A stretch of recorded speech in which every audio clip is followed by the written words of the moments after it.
Have you ever had a problem you just could not figure out a solution for? Or maybe you had an idea of how to solve the problem, but maybe you did not have enough background in the field to actually put your plan into effect.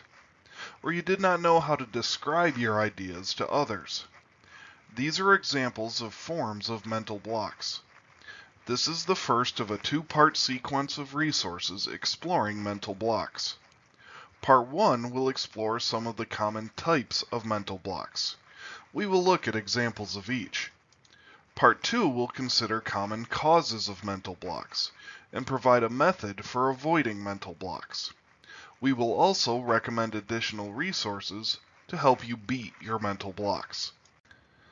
Conceptual block is another name for a mental block.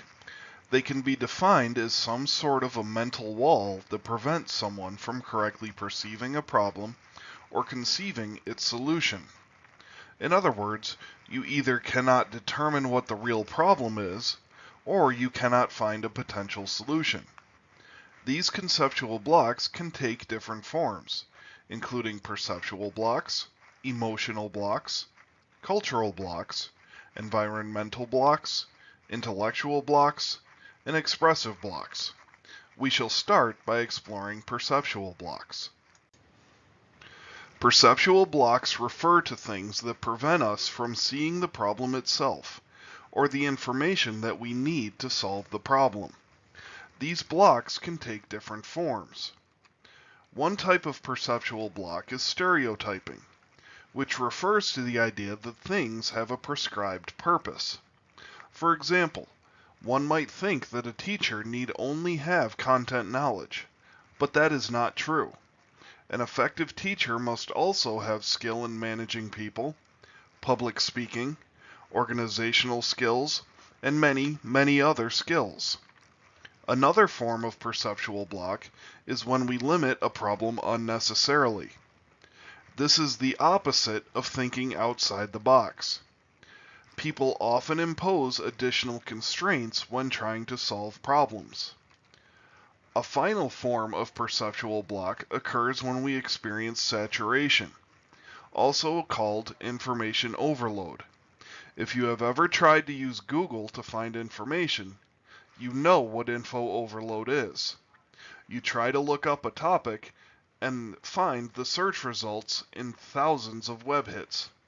The key is to try to isolate the real problem rather than do a general search.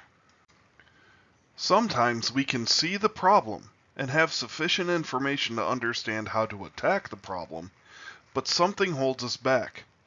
Emotionally, we cannot do what is needed to find solutions. These emotional blocks can take different forms. Perhaps we are afraid of risk-taking, or just lack an appetite for the chaos that risk-taking involves. We are too happy in our normal routine. The thought of trying something new causes us stress, and we shut down mentally. Another form of emotional block is a lack of challenge. We view the problem as too trivial to deal with. We prefer to face larger challenges rather than actually solve simpler problems. Or maybe the issue is that we judge ideas rather than coming up with new solutions. We focus on critiquing older ideas than trying new ideas. One final form of emotional block is the inability to incubate. We cannot focus on the problem at hand. We get caught up in minutiae rather than isolating the primary problem.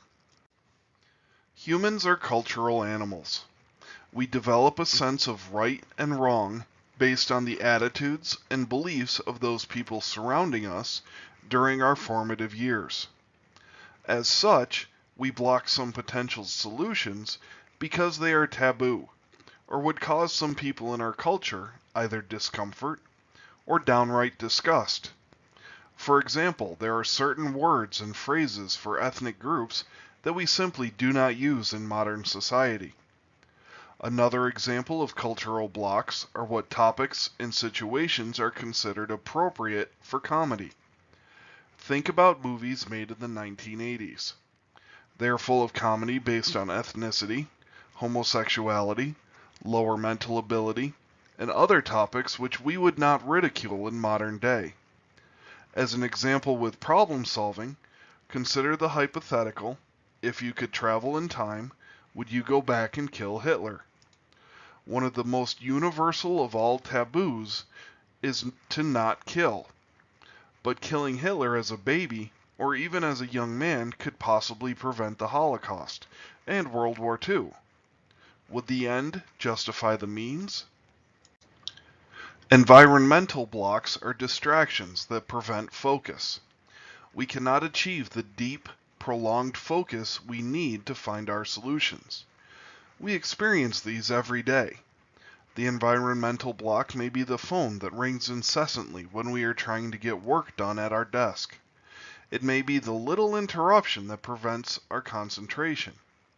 Or it may even be the background noise in an office or classroom that does not allow the laser focus we need to do our best possible work.